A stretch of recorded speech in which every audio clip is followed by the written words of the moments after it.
This is the first in a series of videos designed to teach you the basics of HTML5. In this first video, I'll be covering some of the basics that you need to get started. HTML is a markup language used to make web pages, and HTML5 is version 5 of that language. The older HTML version 4.01 and XHTML version 1.0 has been used for many years, but HTML5 seeks to be an improvement over these older versions. For example, in order to support multimedia, HTML5 has new elements for audio and video, and I'll be showing you how to use these new elements in one of the other videos in this series. So what do you need to start writing HTML5?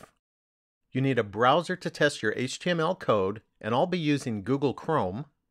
And you need a text editor. I'll be using Notepad++.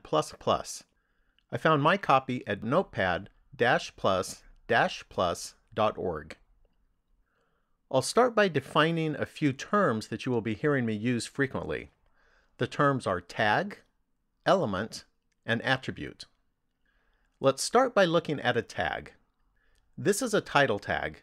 It has a tag name that is surrounded by angle brackets. Next, let's look at an element. An element has a start tag, an end tag, and content in between. Sometimes you may hear start and end tags called opening and closing tags. Notice that the end tag has the same name as the start tag, except that the end tag begins with a / before the name.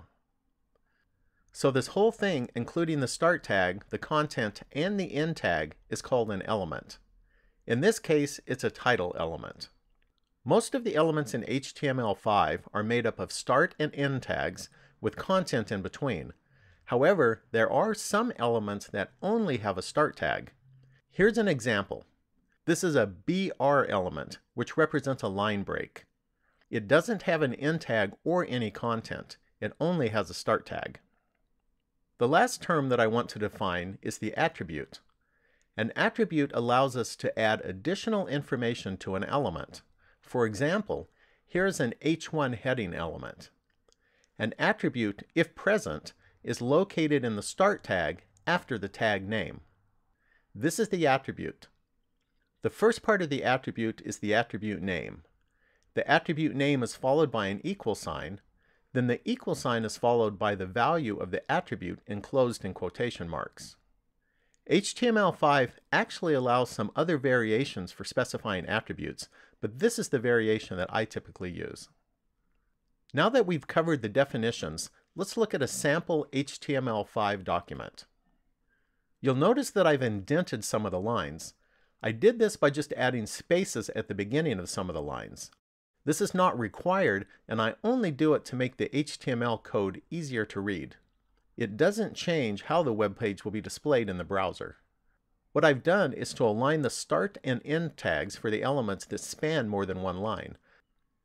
Now to view this in a browser, we need to start by saving the file. So from the File menu, select Save As. Then give your file a name and use HTML as the extension. I'll just call this first.html.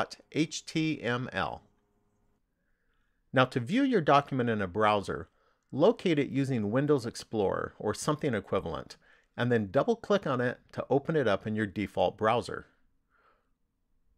Or, if you're using Notepad++, you can go to the Run menu and select a browser from the list. For this to work, however, you will need to already have the browser installed. This is what our basic HTML5 document looks like in a browser. Now let's go back to the HTML code and examine it.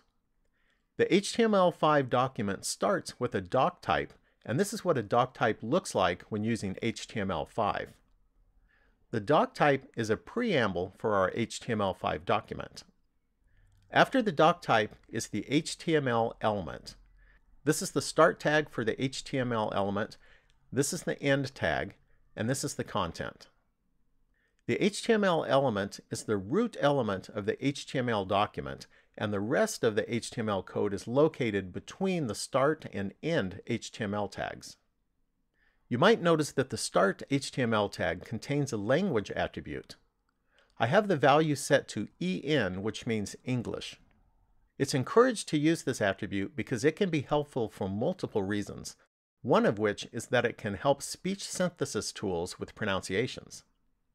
Inside the HTML element, there are two sections, the head section and the body section.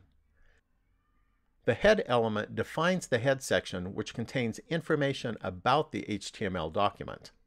The meta element can be used to specify various kinds of information. This element only has a start tag, and so an attribute is used to specify its information.